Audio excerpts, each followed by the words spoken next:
Okay, so yeah, it's me, Bigpod.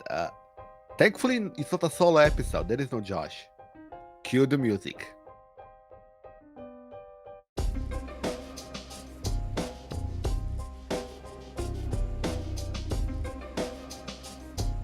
Hello, everyone. It's me, Bigpod, and there is no Josh. So all of you can groan in disappointment, but at least I have a guest with me. So here is Trafotin. Hello. How are you today? I'm great. Most of the mainstream media, they're too afraid to have me on, but thanks for letting me on anyway. Well, you're welcome. So today we're gonna have a bit of discussion, bit of talk, and have a good old time as always. So right before we started recording, we were talking about the amazing Apple, the conference where there is more transition than content, and Trafotin said something about the iPhone Air, and I thought let's capture it. So Feel like we need to say go my ahead thing and again. continue. Start over or continue, whatever you Start want. over? Okay, great. So, for those who don't know, I have a YouTube channel and I watch all the big tech events. If you want to watch me watch them, you actually can't. And when you actually pay for me, you have to pay for my Patreon to watch them. And if you do, you're actually just paying for my audio and a ticker because I cannot rebroadcast stuff or show them to you. The fun Of parts course. is events like Samsung where they literally edit every single little bit of dead air and pause and random stupid lines that you never thought anyone would edit out, but they do. But I watched the real thing, and I remember the part when Rick Osterloh went up to shake the president's hand, and they cut that out of the recording that's currently on YouTube. And I Wow. maybe it was a photo op. I get it, but like, why did they cut that out? There was another part where like some lady was talking. They cut off like the end of her like through line. Like, why? You literally gave that to her as a feed to feed that to her as a marketing piece. Cut out. Nope, nope. They deleted it from the final recording. Why? I don't know. And then Apple, at least they just pre-record everything, but then they'll feed you stupid stuff like, "Oh, we can do live translations now," but they show it to you in a pre-recorded thing, which could easily be faked. And the worst one was Google's, where they're like, "Oh, we can do live translations," and they show it off during Google I/O, and then it literally broke like on stage. It literally broke, and it didn't work at all. And then they're like, "Oh, we'll do it with Jimmy Fallon again. Surely that will work, right?" They muted over the woman who was speaking, and you couldn't hear her speaking. And then me, as a Spanish speaker who actually knows some modicum of Spanish, the words that came out of her mouth probably were not what she actually wanted to say. Like, I don't know what was going translation software snake oil. They've been doing this for like a decade now. I'm no. Translation Like, software has always been hit and miss. I don't watch that many events of oh, tech. I watch all of them. You gotta Honestly, watch all of I them. watch mostly programming ones. So the Oh, big so one I all watch is systems go. Microsoft Build. Okay. Build. So Build this year was wacky. Build this year, you it was got to interesting, yes. like the 3-minute mark, someone starts shouting at Satya Nadella, and we're like, what? Oh We were yeah. in shock for like the first like for the next like 3 I minutes. Like, like I was watching that live. I was like, what the hell is happening here? oh, so you did get to watch the unedited thing. It's okay. The YouTube I one was is watching it unlisted. live. The YouTube one is unlisted, so you can Really? just yeah, it's still unlisted. I have a link. I can send it to you. It's Microsoft. They didn't What get rid can of it. you expect? I'll upload it. I'll probably want to upload it to the Wayback Machine or something. Like, just They don't have that level of forethought to actually delete it. no. They didn't even have the forethought to disable comments until like 2 days in. Like, Yes. Well, like the entirety of like Microsoft Build lost its level of interest to me I because mean, of builds stopped basically mattering like after COVID. three Like, quarter of its AI. That's the problem for me. well, after COVID, build just lost its teeth.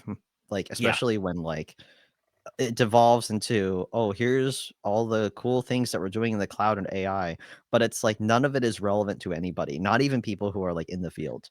Like, But honestly, when I like look at them, like of the major companies, it's still the most developer forward ones.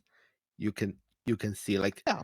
Google's ones are like literally there is nothing there, like nothing for Google's are developers. dressed up Yeah, for, like, the camera. It's like there's no substance. It's all just like, "Look at this cool thing you can do," but they don't tell you how that you yourself can achieve that.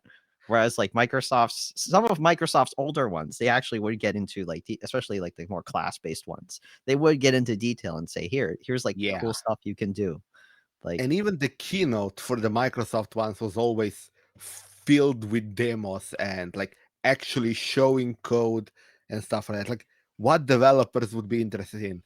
the Also broken oh my microphones. gosh, this year, like, all the demos were, like, completely fake. Like, I Yeah. remember, like, there was one that wasn't. There was this one woman wearing, like, a pink suit, and she's, like, clearly, like, it's legit because she actually knows what she's talking about because you could see her alt tab between, like, stuff while she was giving her demo. I'm like, "That's a sign of, like, something is real if I've ever seen it." Yeah, but it's also the fact like I know how these people do this kind of even the real demos. This is so freaking they they drill themselves so freaking much into the demo that they would be able to, even if they had to write the code, they would be able to write the code while talking, eyes closed, and they would be able to write that specific code and nothing else. Like that's how much, especially like Microsoft people go into those demos. But like I remember a couple of years ago, like they had literally every keynote, every first keynote, their microphone broke and they had to bring somebody, bring the actual microphone and have someone hold it and stuff like that. Like those were interesting things. What was on day 3, right? Like I remember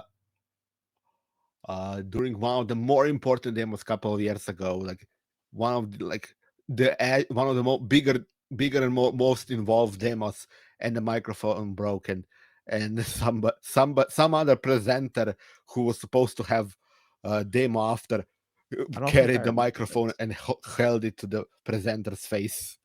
Oh, I don't remember this. I don't It wasn't on the big stage in the stadium, right? In the It conference was center, like right? it was like during the main Oh, keynote. really? I don't remember this. I think it was like I think What year? Scott Hanselman was involved, Oh, I didn't watch that. like 18, 19, 18, something like 19. that. I might Like have I think I just flat way out skipped. before COVID. Yeah, I think I skipped.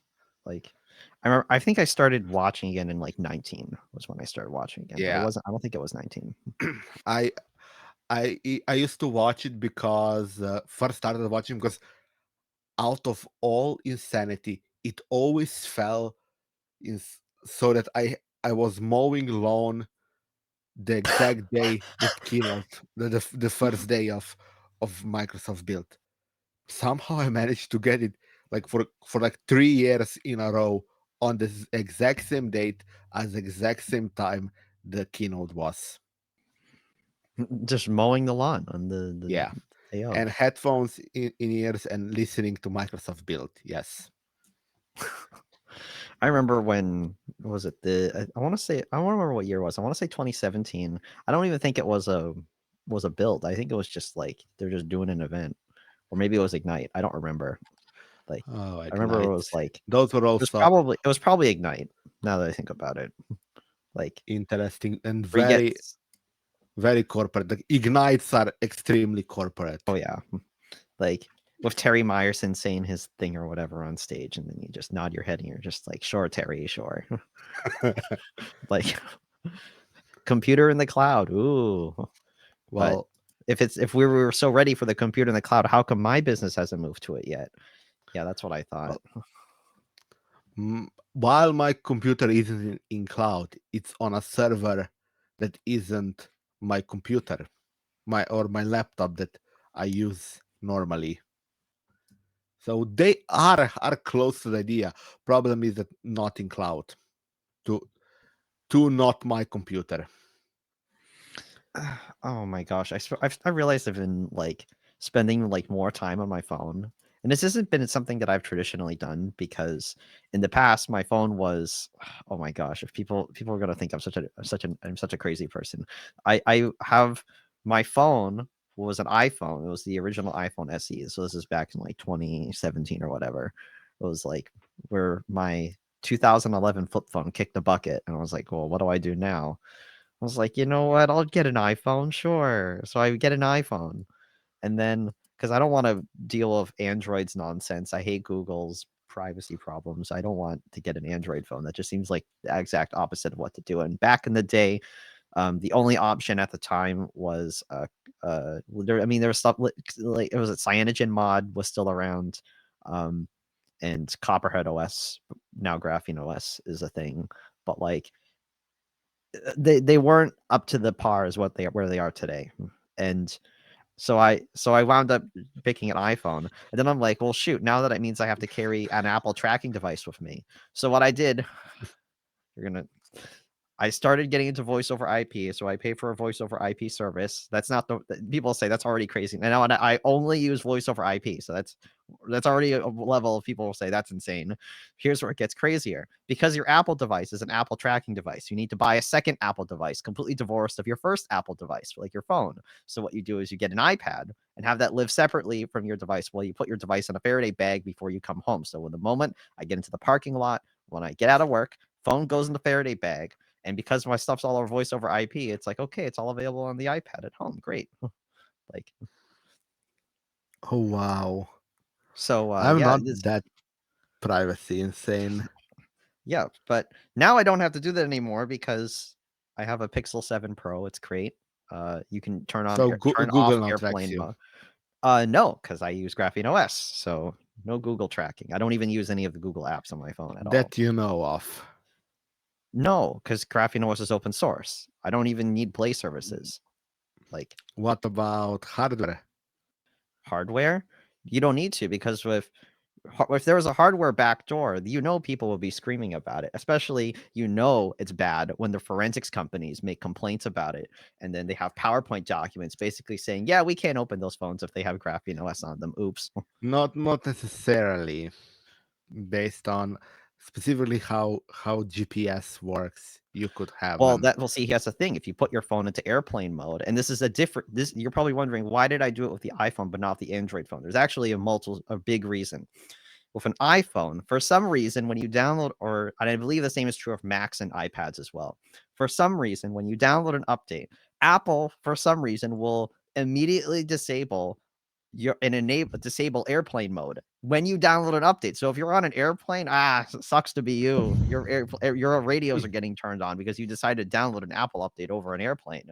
So what ends up happening is the airplane mode gets turned off, the Wi-Fi radios get turned on, the location will not get turned on, but stuff like emergency services will also be turned on, and the Bluetooth will also be turned on. And the same is true of Macs. The Wi-Fi and Bluetooth turns on after updates, even if you had them off. Why? I don't freaking know. But this is a thing that has been in Apple for like almost 10 years now. And they started doing it after, I want to say, like, not El Capitan, but the one that came after El Capitan. It's crazy. I don't know why they do it. It's like something about like iOS like Fit 5 broke them, and something happened.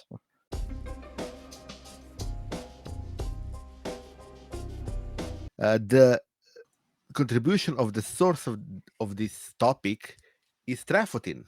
So, It's not me. Not me. well, It's he contributed the source for the topic, as I said. So the original article we have is from windowscentral.com. It is And no, you have to say I'll say this to you, Bigpod, because I know you understand, but I say this to everybody and nobody listens to me because, again, people think I'm a crazy person, but unlike some people, I actually know the names of the journalists that I read. The writer of this article is by Zach Bowden. For those who are not in the know, Zach Bowden is the editor of Windows Central, and he is also a major source of a lot of internal Microsoft documents and leaks that you need to know about if you are playing in the consumer space. If there is something that is known in the consumer space, he is one of the people to go to and he will know about it. Guarantee it. Like, he was one of the originators behind the leaks of the Copilot Plus PC, the Windows 11 ISO that got leaked out through the OEM manufacturers. Like, you name it, he's probably done it. Like, All Huh. Windows news originates back to him. So basically, forget a lot of the other people, just read him. Okay, great. Continuing. Article. So basically, what you're saying is that what he's saying should not be trusted because of how journalism should be done, whereas you should have two sources and all that. And if he's the Well only source, well, the thing that is he shouldn't be has a trusted. no, he has a long history of reliable leaks. So, he's one of the big ones who has Well, but reliable if he leaks is the about only Microsoft. source, how can I But how he's the can I only trust source. You what he's gotta you saying? gotta trust him.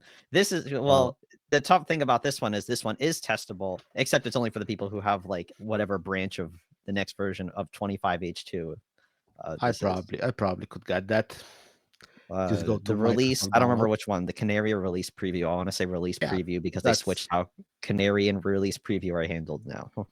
that's you go to their website and download it.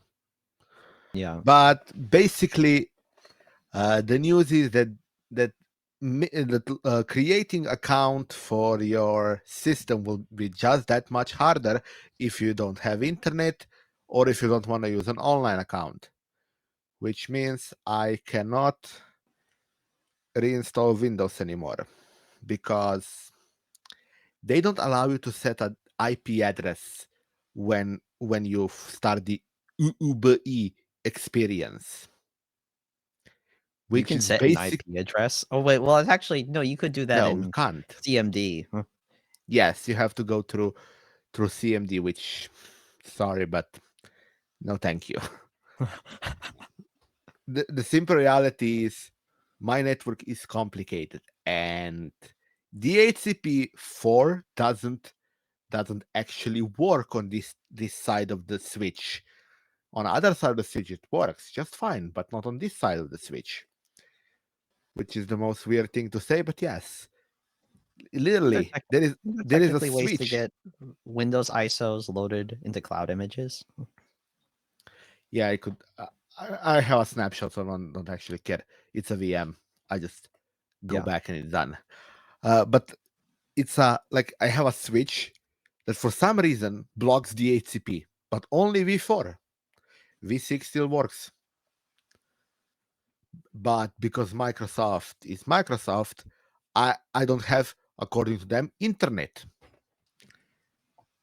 So now I have to play around with the command line and get the IP set, or I just normally just do the bypass thing and it works. Well, Bigpod, I got great news for good news and bad news. Do you want the good news or the bad news? Just say whatever. I Okay, have let's start no with the bad news then. The bad caring of news that. is you cannot do any of those bypasses anymore because they keep trying to remove them. It's anything from like trying to create a user account in like CMD, which people used to do. I only learned recently you could like open a JavaScript console in like the OOBE somehow and then start issuing commands through the JavaScript console because it's all written in like TypeScript or something. Like that's hilarious. I don't even know if they patched that. I only learned about that like yesterday because I was trying to verify all of this. But there is one method I can confirm that does work in 25H2 and doesn't require in Microsoft. It's a method that Microsoft is unlikely to get rid of. And it's something that I've talked about before. It's unattended installations. If you craft an XML file for an unattended installation, this completely bypasses the need for having to go through the OOBE altogether. In fact, it like skips through like 90% of the Windows installation process. Hmm. So you can declare a username or your admin account and your user account like in the XML file, and then it literally just does it for you. Like, and that's just Yeah. if you want to use Windows, like it literally is the easiest way to use Windows. It like picks your language for you. You can even have it like pick your disks for you and just pick the disk and just wipe that disk or whatever. It's like it's great. And it's a feature. It's a built-in feature of Windows. They're not going to get rid of it. Not like Yeah. like the Windows team getting rid of some out-of-box experience. If they get rid of the unattended installations, so the IT admins who have to ghost computers all day are going to lose it. So there's no way they're going to get rid of Well, this. yeah. But it could make it worse because They could literally set it up so that they can just do the basics, and then user has to do the obey. Yeah, well, That's always an so option. that's a decision of what you do when you make your XML file. So Yeah. you can pick and choose what users fill out and what they don't. So like you could technically have it fill out everything for the user, and then it stops when they ask you for your Microsoft account, right? Like you could like stuff like that, right? Because Yeah. they're like, oh, I already know you speak English, so I'm just going to pick your user language to be English and the name of your computer so you can get into Active Directory or whatever, like stuff like that. It's all picked Well, like for you. the fact is that after 3 days they will ask you for a Windows I on know, or isn't a it great? Microsoft Online account. Technically, you can disable that one too because that's a checkbox in the settings. Really, Yeah, I still got it's it. yeah. There's something in like I'm forgetting it's in the notification settings where that one is. That one's also well known.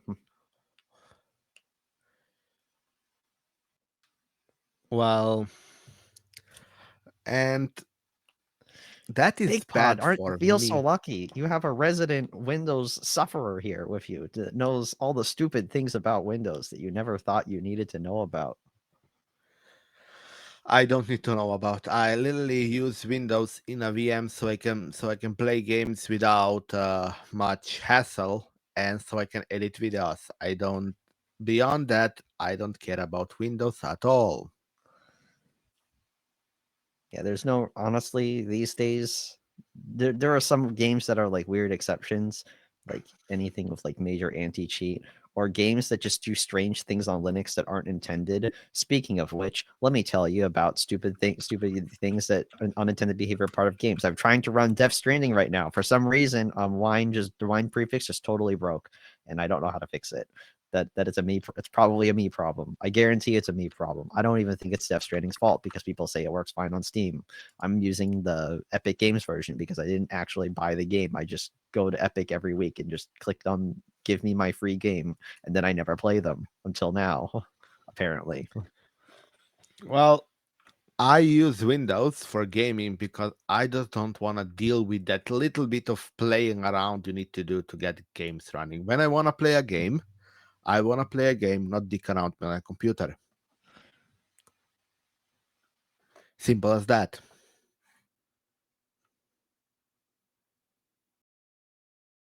what am I supposed to say? Something? I don't know.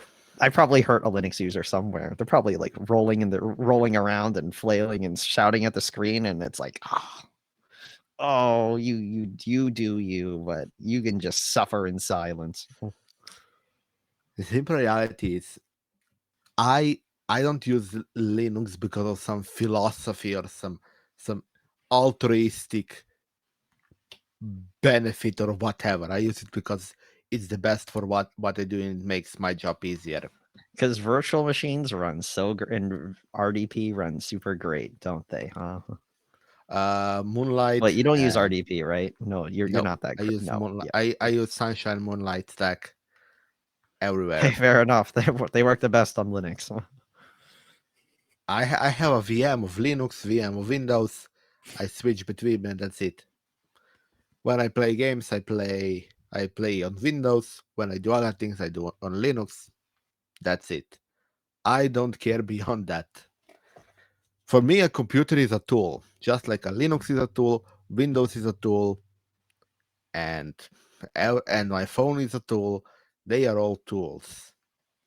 Man, if only there was someone who could be here to hear this message, who's sick right now and maybe painting a Warframe figurine in. Did I say Warframe? Warhammer figurine. Wrong game. Sorry, I should. Josh knows all this. Josh is too much of a nerd to be Yeah, like to know what real people want to do with their lives. he knows how I think. And He it's very like, well knows. So let's rather talk about uh, what happened with Red Hat and one of their GitLab instances. So if you're not aware, Red Hat got hacked. I Uh, wasn't aware. They have basically a bunch of GitLab instances they use for storing stuff like customer engagement reports, which is a specific one we're talking about here. Their their customer relations division, I believe, something like that, uh, was using a GitLab instance for storing customer data, some customer like reports and stuff like that. Well, extortion group Crimson Collective has claimed that they stole nearly 570 gigabytes of compressed data across 28,000 development repositories, which includes, Ugh. among others, 800 customer engagement reports, This could be which a can, spin. How much of that 570 gigabytes is actually valuable? that's another thing. Yeah, but at the end of the day, it doesn't actually matter how much of it is valuable. As long as just a little bit is valuable, you're buying the whole thing back, or the whole things get disseminated. And one man's trash is another man's treasure. I mean, this is why we get compilation lists in Have I Been Yeah, Pwned, like the exploit yeah. LN and the what is it? Is it not River City, Collection but one of the one, other, yeah, the Collection One, collection yeah. one, and so on. Uh, a customer engagement report is a consulting document prepared for clients that often contain infrastructure details, configuration data, tokens, and other other data that could be abused to breach customers' network. And is their consulting business that got breached. And apparently, according to our source, Bleeping Computers, Red Hat is aware of the reports and kind of sort of confirms them. But they did say that security and integrity of their systems is important to them, which who hasn't said that? Yeah, everyone says that. I mean, here's another fun journalist fact of the day, Big Pod. Larry Abrams wrote this article, a big documenter of all the weird and wacky ransomware criminal groups across the interwebs. Yeah, Bleeping Computers does these reports all the time. It's probably from Larry Abrams. If it's not from him, it's someone I don't know. Well, apparently the directory listing of the CERs include a wide range of companies and sectors, including well-known organizations like Bank of America, T-Mobile, Oh. AT&T, Fidelity, Bank of Kaiser. America, who still makes you use SMS two-factor authentication, and reliable and secure websites like T-Mobile and AT&T, who totally haven't been hacked in any way whatsoever, and Right. reputable medical website that's totally actually not a medical website, Mayo Clinic, and Walmart. You know, Walmart's Isn't Walmart. I don't think I need to say anymore. and of course the one that could be the most scary, the US Navy's Naval Surface Warfare Center. Oh, If that's that not surprising. Yeah, we know that they are Red Hat customer Yeah. and Federal old Red Hat contractors and stuff like that. The House of Representatives. Oh boy. Why did the House and of Representatives FAA. have in the FA? Well, I guess it's they say many others. I want to know some of the many others. Yeah, we're not the company I work for, we're not a Red Hat customer. We're like Yeah. all in on Microsoft for like most Oh, things. I'm There sorry. we do have it's suffering, but we have to deal with it. Well, Uh the we do have company. a lot of the software that I use, it's a lot of it's like custom AWS. This is how it's convoluted. It's part of it is like outsourced out to like some like AWS workflow, which Oh, does like a lot of other stuff for us. It's really yeah. convoluted, but we do have to use it for like a lot of our day-to-day operations. Apparently, it's actually worse than it was initially thought. This Red Hat hack, because another group called Shiny Hunters joined the extortion scheme. apparently they started extorting Red Hat. We don't know why, but they started. So let's learn why. Was someone a buyer? They also have customer engagement report. Apparently there were some other groups interested.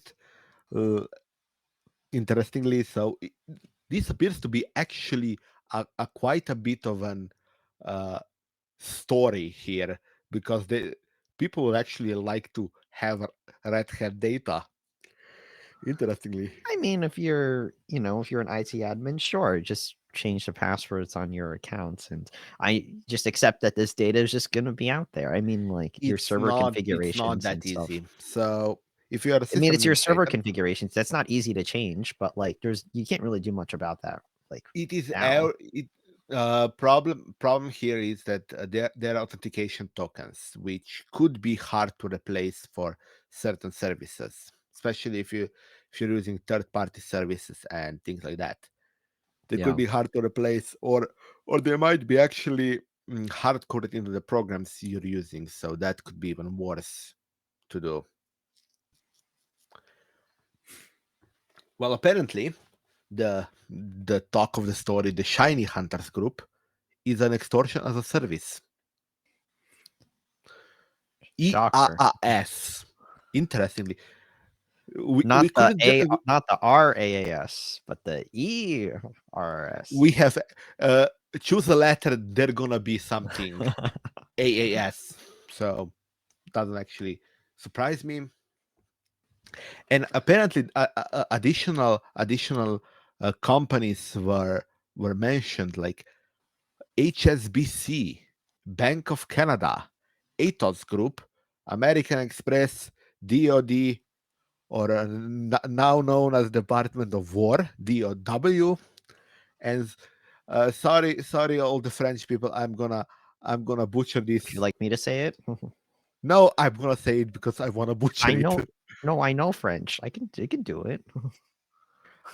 I'm I like butchering French. Just say français. Société Française de Radiotéléphonie.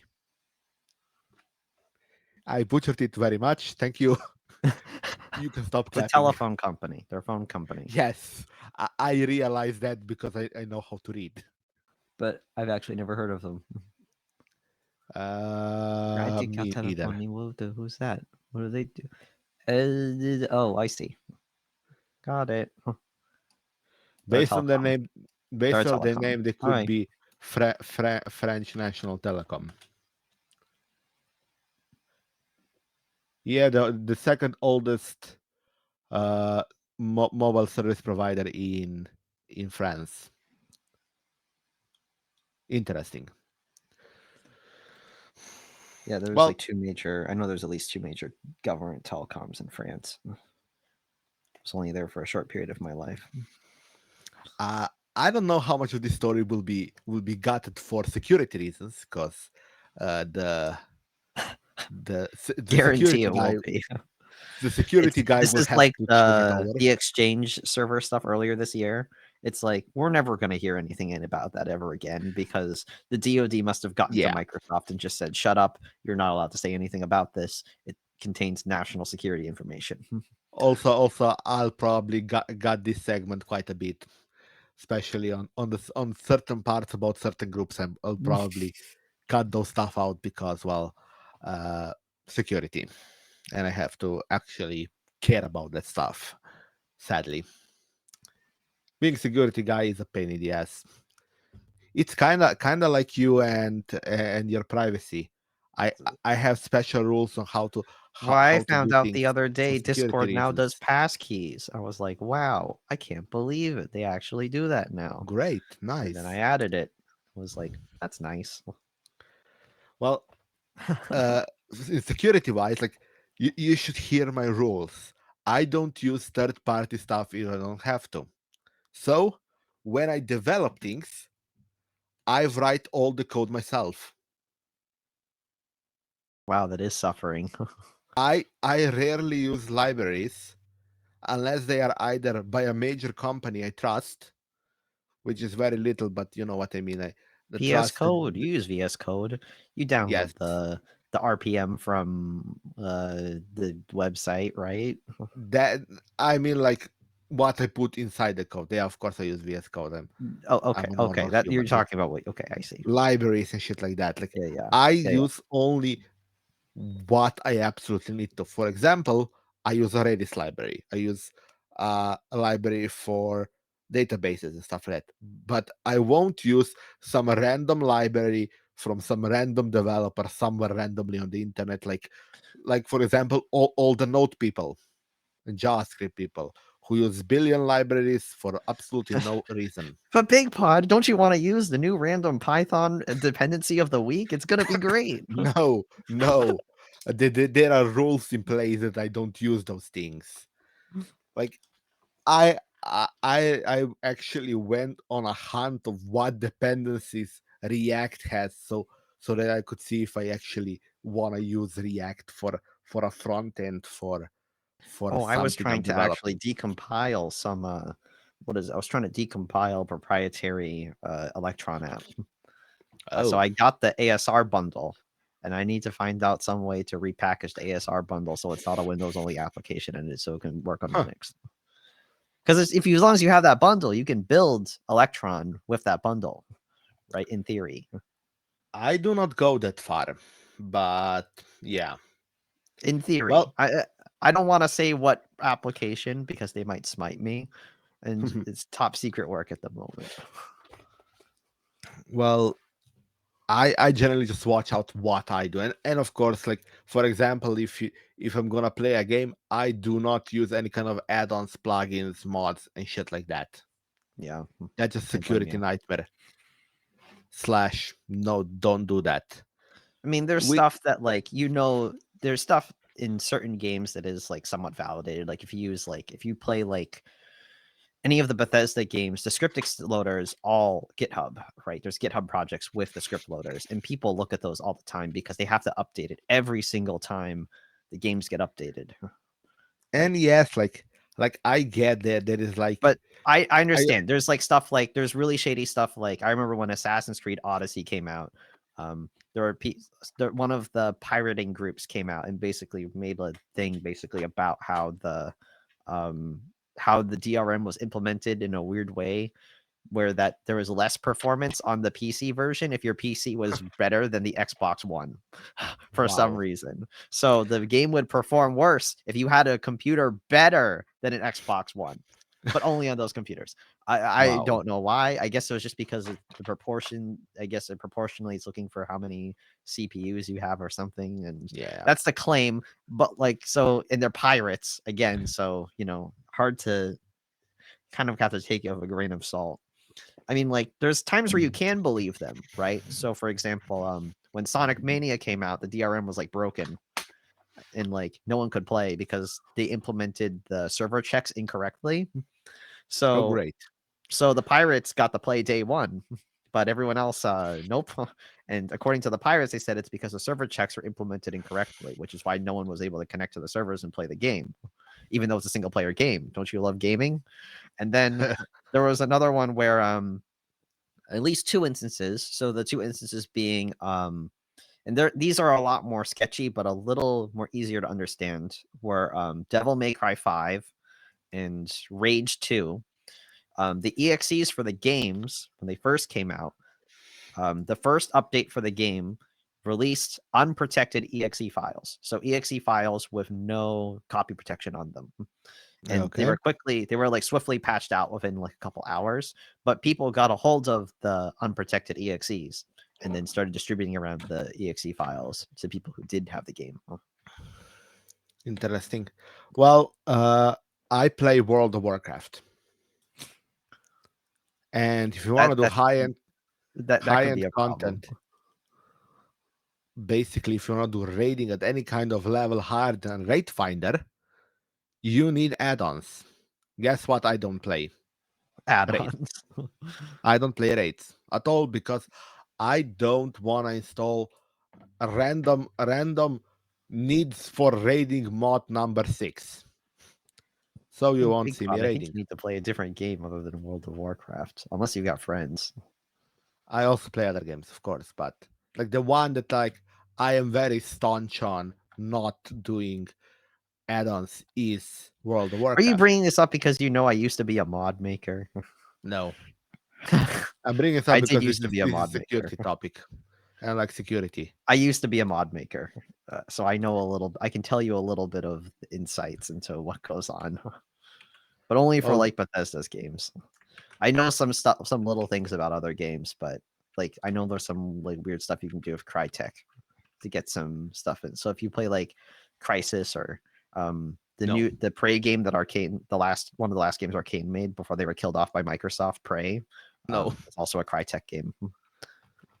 I play things like Call of Duty, things like City Skylines. Oh, Call of Duty is like locked down. City Skylines not so Yeah, much. I don't install mods on City Skylines as well. No, thank you. I There was actually a I've never security I don't issue. know the mechanics of the game at all. I'm not There into like actually the was a Sims security or the issue city builder. a couple of months ago to a year ago. They had actually had a problem with Really? uh, security. Yep. I also and that like there are many more games to play. Like for example, currently have Baldur's Gate installed. I know there are mods for that. Yes, I haven't installed any, and I will not install any Hey, ever. I don't even know the game, so what do I know?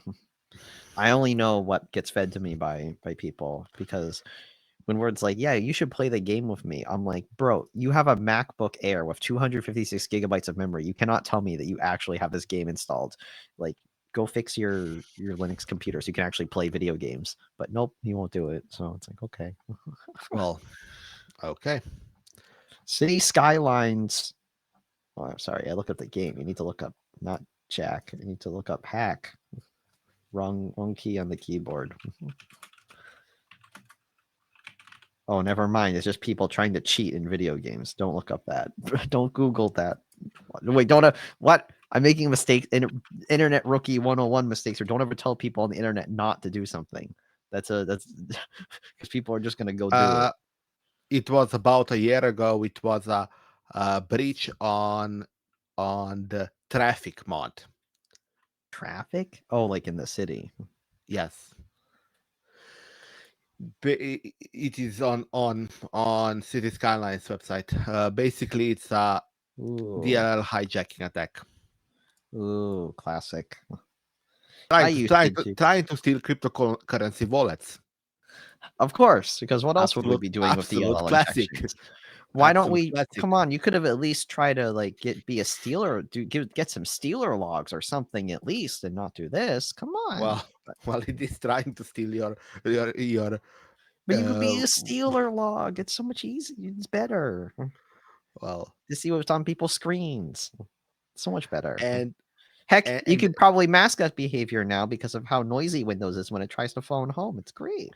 and the most fun part is that it literally only goes for one specific crypto wallet,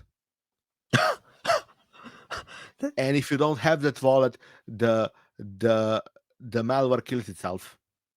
Was there a specific target in mind? This is very oddly I specific. have no idea. It literally is specific to a specific Yeah. cryptocurrency wallet, You know which and one? yeah, I have information What's the here. name? Exodus cryptocurrency wallet. What is it? Exodus. Oh, Exodus. Yeah. Okay. Yeah, literally, Okay. literally. The It's a bit analysis show. Exodus is not a small time wallet though. They're pretty Yeah, large. the So analysis that's shows that the understandable. threat is specifically a DLL hijacking attack aimed at stealing Exodus cryptocurrency wallet information. The Not actor just placed a Exodus. No malicious love DLL to the file. Electrum users in the world. Come on. So sad. What about Well, the yeah, Electrum? What about the Sparrow wallet users? Come on. Oh, this is nope. Nope. and like Apparently they don't literally, exist. if you do not have the wallet is on your system, the the attack doesn't continue. It literally Yep. just wants that and nothing else. Genius.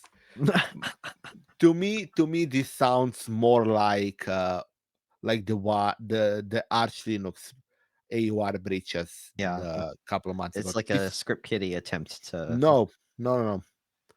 This to me sounds like testing the grounds, Yeah, I mean that's what it could also be. Like seeing what you can do, because like especially the Arch there Linux one was was a couple definitely years testing the ago, grounds. wasn't there people trying to hack other people in Dark Souls 3 or something? Like Probably. because there was like because the game is basically like never been patched for like years. They made Yeah. someone crafted some sort of like remote code execution exploit over like the game's multiplayer. Well, remember GTA 5 and or GTA Online and its amazing peer-to-peer server, where basically you can do to the host of the server whatever you want. Right. At least as far as I heard. I remember Call of Duty had dedicated servers back in the day. Yeah. I remember Well, it always had dedicated not servers. always. Some of them were peer to peer, and I guess that's why my brain wandered there. I think they stopped doing that after like a couple games into Uh, this series.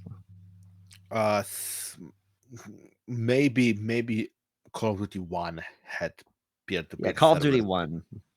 Yeah, I I've never played Call of Duty in my life. Why? I just haven't. Why? I'm not a gamer. Not as much of a gamer. I Well, think in those I'm a quite days. a big gamer. I play games to unwind after hours of horrible looking for a semicolon inside code. I'm so sorry. I'm a programmer. You have that comes with the job. I've had to look Oh, up look for a missing like bracket in a thing once, and I was like, oh, "Oh, that's the great. worst. It's the worst." I get Well, it. these days I'm a more of an YAML programmer than anything else. Hey, you have to worry about the stray space every now and again, but Yes, but otherwise, it's quite fine. I nowadays I just write YAML and nothing else. That's pretty good. Yeah, YAML is get you pretty pretty good far. language. People hate it way too much, honestly. Do people hate it? I don't know. I Yeah, just use people it. hate YAML. Really? I just use it. Yeah, I just use like I I've think write Hugo's Ansible. doesn't Hugo still default to Toml? I think they do. But I don't know. you can convert out to YAML if you really want in the configuration flag. Yeah, I just did I it use because that's all what the the time. template I use does.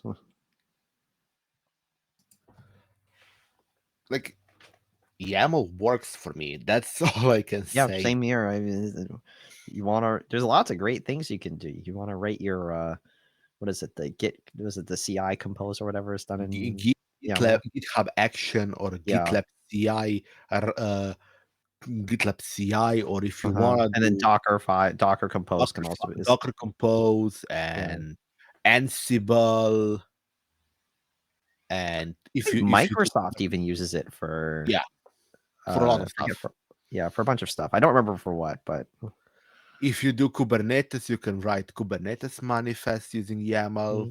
yeah. I do that a lot. I should dive back into that again after I made a video basically complaining about it's impossible to find literally any information online. People were like, the worst comment I got was like someone was like, "Oh, you trying to get Cloudflare on your website? That's too specific." I'm like, "Too specific in today's day and age of AI crawling? Are you crazy?" Like literally every website I go to nowadays has some sort of like check when you visit it. And it's like That's that's I not think specific. I think that check comes like it's like set in front. It doesn't actually have to do anything on the website. You do Yeah, you something don't have on to the do anything on the Cloudflare website side. itself, but you have to do the proxy configuration and Yeah, that's pretty easy. Just go on Cloudflare and set it up. Like it's only the oh, really? dashboard. For me, when I set it up, it gives me 503 errors, and I Oh, so then you 503 error. What's that? Which one is that? it's like gateway not allowed or whatever. Temporary unavailable. Yeah. Oh, so you know what you might have? You might have the on the on the server side. You might have See, that's not. the problem. I don't know where to look for Might that. not be accepting the proxy headers, which And that's means the problem. I don't know how that's to standard change. proxy headers. Wow, I proxy get advice for free. Oh my gosh. All I had to see, accept. guys, all you have to do is just agree to show up on Josh and Big Pod's podcast and you get free advice. Well, there are certain proxy headers you should always accept if you want. Here we go. Forward request headers. That would be the, if I could find it. Uh, Searching their I documentation is awful. Like I just cannot I'm not find it. searching their documentation. I'm searching my own documentation, Oh my and gosh. I can't even find in my own documentation. So I'm gonna open the other documentation that I know works and I know have things. So I know it in it. works too. I just don't know what to do. That's the problem. What are you using as a server? Uh, I'm not gonna say. I need to get destroyed and rebuilt. Like I need to like just not use what I'm using. I mean, Like software wise, what software is Nginx. this? Oh, Nginx. I Okay, want to get out. Like I really want to get out. Like why? Nginx is the best. it's awful. Like I don't know what I'm doing. Like I can't You have to configure go anything. into you go into you open Nginx documentation and you read it. It's not helpful. I've tried. It's literally not helpful.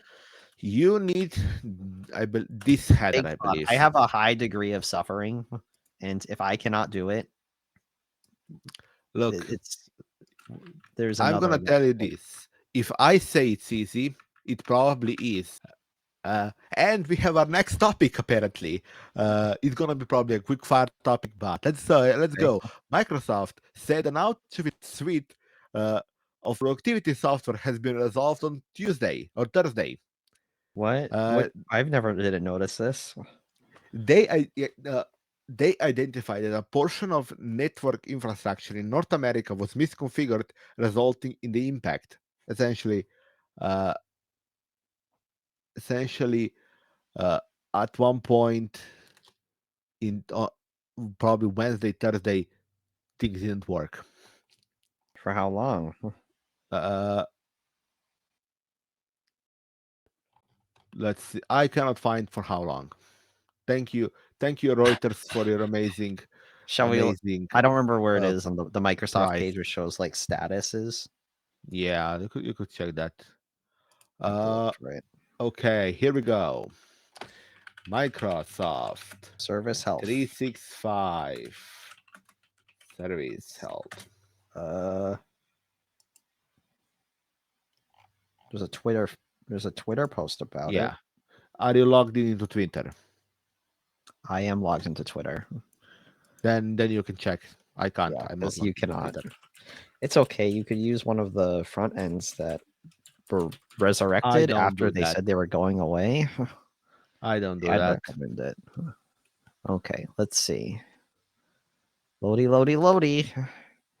What we got? We are investigating. So this is 7 hour. So okay, so this is 7 hours ago.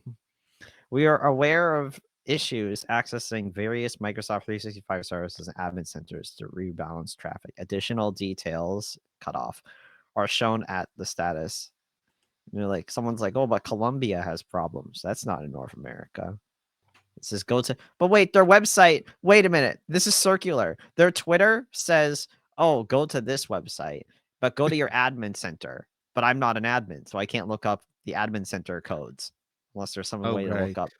It's like MO116 something. Like, because that's just a code for Microsoft is down. Like, that's not, yeah, that's not really a whole lot of information except for why are you Well, posting this? Microsoft, why are you posting this information on Twitter? Holy cow. What? because that's actually pretty standard these days.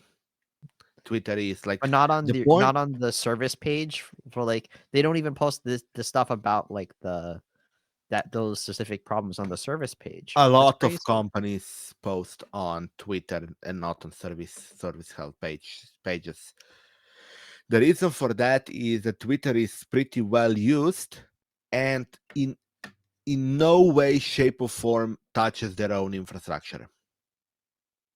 Fair That's the enough. reason why. So that people can actually see that things don't work, Yeah, now you not just have just to hit their pay head. Elon $7 a month to get your notifications or whatever. I really don't care. I don't need them. Well, I'm not. I think we're gonna end this episode on this. As you probably noticed, this episode is heavily edited for edit's sake.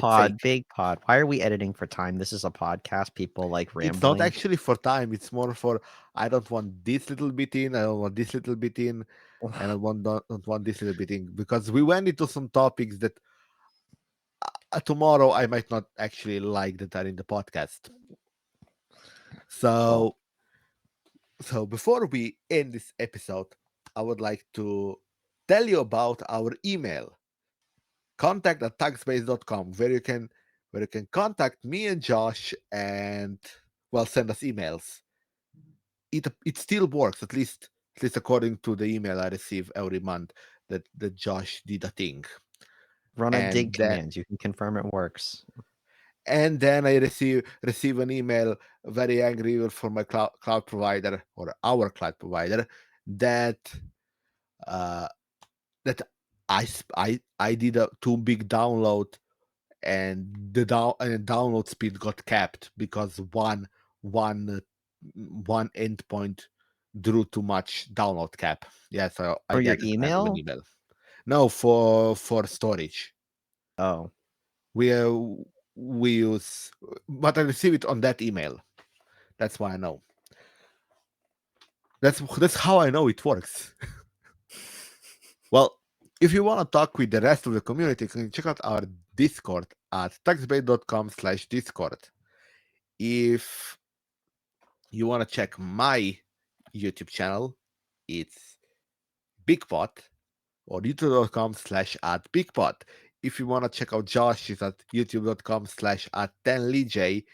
And if you are inclined to make Josh's payments that much easier, you can go to patreon.com/no tax allowed and donate or subscribe to receive certain benefits like premium podcast feed with the 320 kilobits per second audio and maybe sometimes uh, pre podcast recording uh, podcast essentially where me and Josh just talk shit and you get to listen on how amazingly we spend 3 hours before starting recording. And Trafotin, where they can find you. so you can go find me on YouTube and YouTube. I'm at Trafotin Trafotin on YouTube. You can also find me on my website, same thing .com. I am also very glad to own a PeerTube as well. I pay Sean to do my videos. It's Spectra Video on PeerTube, but you can also go to my website if you want to find it. Also on Twitter, Mastodon, Blue Sky, all the and usual suspects. All the links will be down in the description I have or not released like a proper channel video in like a month, and I probably want to get to doing that. I'm actually in the process of editing it at the moment. So as I said, all the links will be in the down in the description or channel notes so you can find them there and not have to actually remember them or write them as we say them. Again, thank you guys for listening. And if you're on YouTube, don't forget to subscribe to the podcast because that's the only way you're gonna hear about us uploading next episode. And if you give us a like, we would highly appreciate it. And if you actually really like the podcast, please do tell your friends, family, and leave a those. 5-star review on Apple and You could do that as Spotify. well, yes. We don't check. At least I don't check. Josh No, man, probably you got to checks. engagement bait. You tell them to leave a 5-star review and say you're going to read it at the end of next podcast. So the first person who leaves a 5-star review on Apple or Stitcher, it's like you or Spotify, it's like, okay, we're going to read it next episode. This is how you engagement bait people. I am not into engagement baits. I'm barely engaging. Oh, So that's part of the game. You don't play the game. This is how you play the game. Like I don't play the you game. need to be a little come on, that's what this is. It's You're playing the social media game. So I'll see you next week. Hopefully, Josh will be by my side again, or at least virtually, because show isn't the same without him. I'll see you next time. Goodbye. Bye bye.